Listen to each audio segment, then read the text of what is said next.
Baiklah pemirsa Jambi TV yang ada di rumah, tentunya kita kembali lagi di talk show eksklusif Jambi TV pada malam hari ini masih dengan membahas tema kita yaitu pembenahan infrastruktur jalan milik pemerintah Provinsi Jambi. Mungkin saya akan langsung saja berbincang kembali dengan Kepala Dinas PUPR Provinsi Jambi, Bapak Muhammad Fauzi di sini. Bapak, tadi kan kita sudah membahas juga dengan Ketua Komisi 3 DPRD Provinsi Jambi mengenai keluhan-keluhan mengenai infrastruktur yang dikeluhkan oleh masyarakat Provinsi Jambi ini sendiri. Kalau untuk tahun 2021 ini sendiri nih Pak, jalan mana nih kira-kira yang menjadi prioritas di Dinas PUPR Provinsi Jambi untuk diperbaiki ke depannya? Prioritas untuk tahun 2021 ini itu ada 3. Satu, dan ini memang jadi PR kita dari dulu. Satu itu jalan Sabak Rantau Rasau, itu prioritas utama. Jadi di sana yang kita kucurkan anggaran terbesar dari paku anggaran yang terkecil ini. Jadi dari 68 miliar untuk infrastruktur jalan Tanjab Timur itu mendapat porsi 29,5 miliar, seperti itu. Yang kedua yang kita prioritaskan adalah jalan Pelawan Sungai Salak Pekan Gedang, dan yang ketiga adalah Kumpis Wakandes. Oke, jadi itu yang menjadi prioritas kita. Karena tentunya saat ini melihat kondisi jalan itu tersebut. Betul, Pak ya. Nah, untuk jalan Sabak ataupun Kabupaten Tanjung Jabung Timur ini sendiri kan sudah banyak keluhan-keluhan yang disampaikan oleh masyarakat ini sendiri nih Pak pada pemerintah Provinsi Jambi. Nah, apakah ini menjadi salah satu faktor jalan tersebut menjadi prioritas untuk diperbaiki tahun ini di Dinas PUPR Provinsi Jambi? Sudah pasti. Jadi bukan hanya masyarakat yang ngeluh, kami PU pun mengeluh sudah. Karena satu tadi Pak Fauzi jadi sudah nyampaikan musuh dari jalan itu satu overloading tadi yang disampaikan, yang kedua kurangnya unsur pengawasan. Jadi PU ini kadang ketiban tahlil. Kenapa ketiban tahlil? Rusak jalan PU, tapi PU tidak diberi kewenangan. Apa itu maksud kewenangan? Kita nggak bisa nilang orang. Artinya ada institusi lain yang seharusnya bersama-sama menjaga, mungkin dari perhubungan, dari apa, supaya jalan itu sesuai dengan tonase yang dilewati, seperti itu. Kalau di Sabah itu pagi kita perbaiki, pagi lagi udah hancur lagi. Nah itu karena bukan apa ya, tapi ini fakta memang. Mereka operasinya malam, bahkan sudah beberapa kali baik bupati, dewan Pak Oji datang ke kita ngeluh soal itu. Solusinya ya saya pikir itu memang harus diperbaiki dengan catatan aturan juga harus ditegakkan gitu. Tanpa ada aturan ditegakkan, saya kira umur dari jalan itu ya makin cepat. Nah, untuk saat ini kita anggarkan itu, kita hanya dari anggar 26 miliar itu, kita hanya bisa mampu melakukan kurang lebih 2,8 kilo. Karena konstruksinya itu konstruksi rigid beton kita di situ. Nah, itu.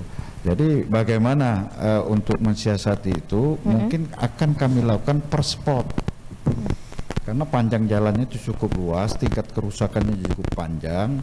Nah, untuk supaya ini fungsional, ya mungkin kita akan mengatasi yang titik-titik yang memang rusak berat.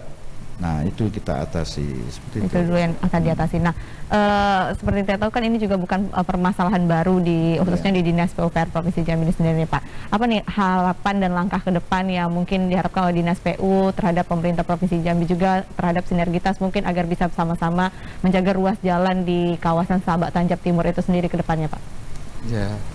Ya harapan kita, karena itu kita harapkan bisa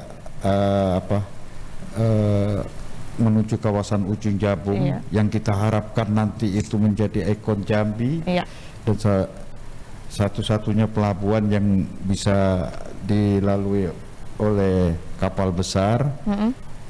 Saya kira kami meminta dukungan dari pemerintah, baik dari pemerintah pusat maupun pemerintah Provinsi Jambi.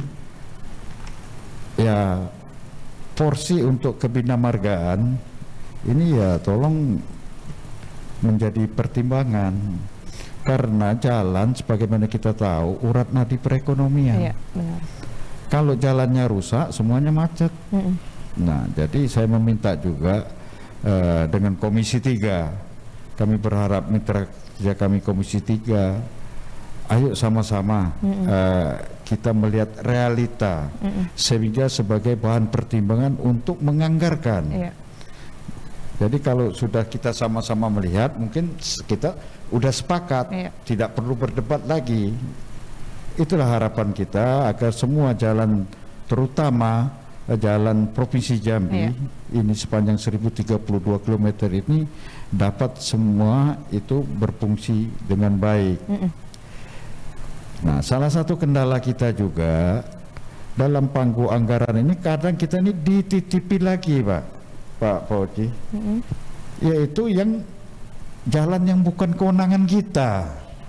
Jadi pagu yang ada di PU ini juga masih menyelesaikan kewenangan kabupaten kota.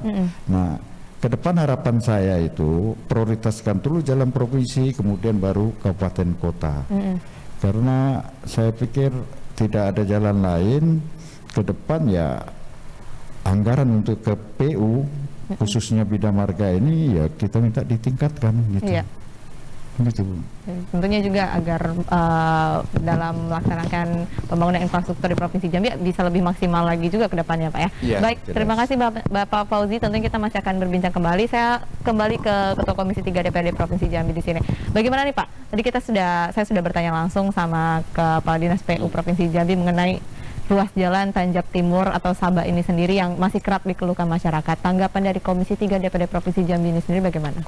Ya, jadi kami juga sangat antusias terhadap laporan masyarakat, karena ini kan bagian dari peran masyarakat untuk mengawasi program pembangunan. Oleh karena itu, kita sudah berulang kali melakukan RDP dengan Dinas PUPR ini agar serius gitu untuk menangani keluhan-keluhan masyarakat. Nah, sekarang kan penanganan itu kan bersifat fungsional. Jadi ketika ada laporan dari masyarakat, kita harus cepat turun gitu ya. Kita kan punya alat beberapa field split ya yang bisa dikerahkan gitu. Apalagi ini kan musim hujan ya. Ini ketika musim hujan datang itu sawit itu nggak keluar gitu.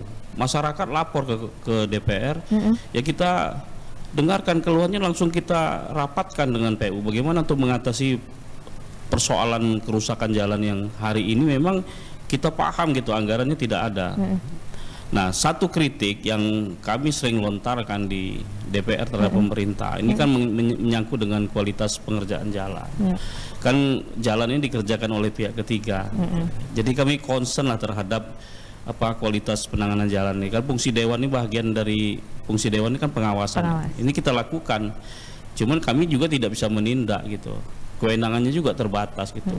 Ketika mendapatkan temuan di lapangan, kita rapatkan ya, kami selalu menghimbau gitu. Ke depan ini juga mulai dari proses tendernya lah. Carilah rekanan-rekanan yang qualified, artinya dari sisi pengerjaan bisa diyakini sehingga umur teknis jalan itu bisa baik. Jadi kerusakan jalan itu tidak semata-mata oleh cuaca ekstrim, overloading, tapi juga sangat dipengaruhi dengan kualitas pengerjaannya. Ini yang fokus kita untuk kita awasi, karena ini uang rakyat ini. Nah, ke depan memang kita bersepakat gitu.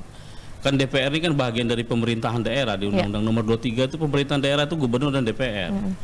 Jadi harus bersinergi gitu. Nah, dalam hal ini Komisi 3 bermitra dengan PU. Kami berulang-ulang kali dengan Pak Kadis PU ini mengatakan, coba concern terhadap kualitas pekerjaan gitu. Jangan baru 1 bulan dikerjakan langsung rusak gitu ya. Padahal ini kan uang rakyat ya, dikutip dari pajak-pajak rakyat, masuk ke PAD, masuk ke APBD, kemudian disusun RPJMD-nya, disusun RKPD tahunannya gitu kan, lalu dibiayai. Nah, solusi ke depan kami menyarankan pemerintah agar konsisten gitu untuk menganggarkan 25% dari total APBD untuk penanganan infrastruktur. Jangan seperti hari ini 68 miliar suruh nangani 1032,8 kilometer. Ya. Hampir dipastikan tidak tertangani gitu. Nah, masyarakat kita tidak paham itu. Nah, ini harus kita edukasi masyarakat di tengah-tengah kondisi keuangan kita kurang baik, tapi kita juga memastikan gitu jalan ini bisa fungsional sehingga aktivitas perekonomian masyarakat itu juga bisa dilaksanakan dengan angkutan yang bisa lancar gitu. Karena ini kan bayangkan ini sebentar lagi bulan puasa. Ya. Kalau jalannya rusak, ya, hasil-hasil produksi pertanian itu tidak sampai ke pasar.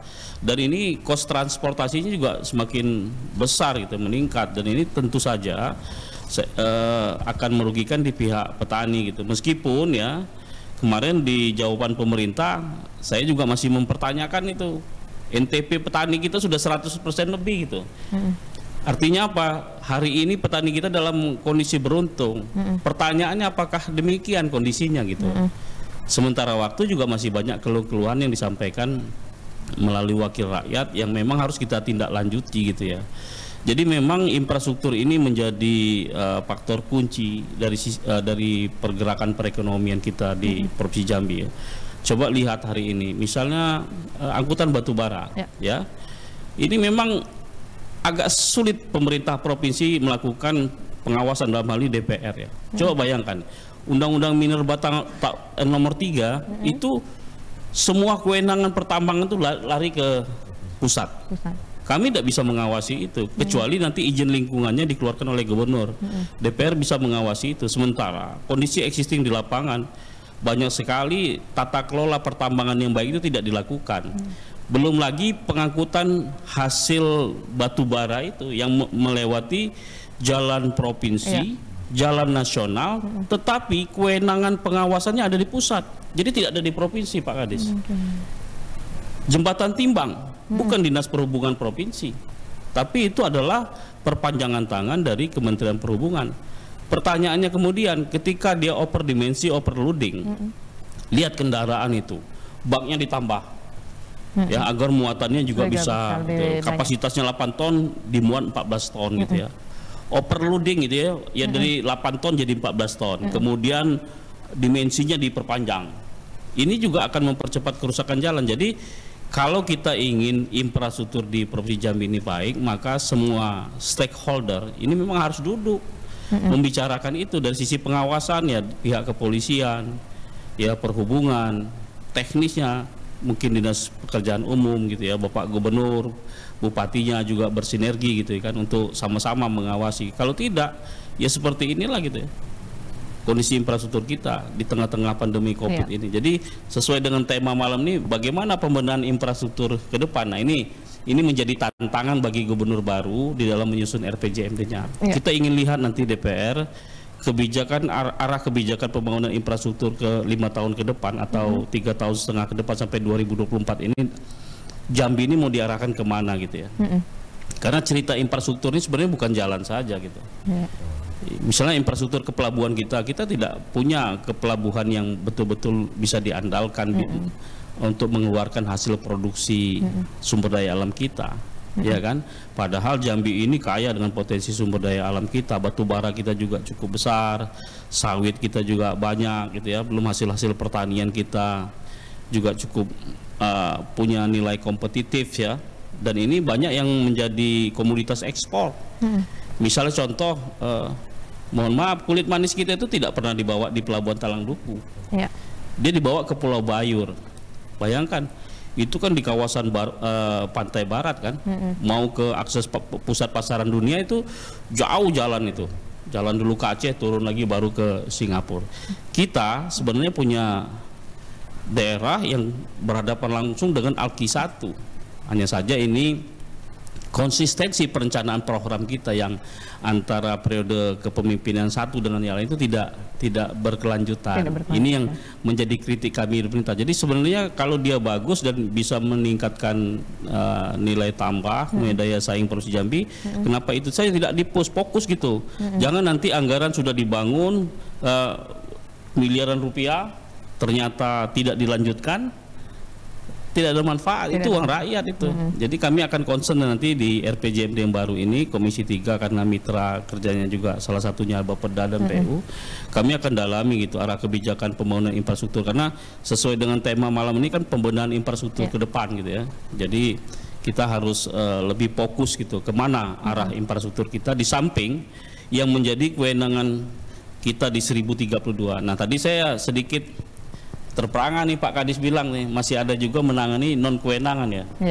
Jadi sebenarnya di dalam kerangka regulasi penyusunan perencanaan kita yang hari ini ada beberapa kerangka regulasi mulai dari PP 12, kemudian PMDN 90 tahun 2019, kemudian 20 ada Permendagri 77 ini tentang pedoman penyusunan APBD kita ini.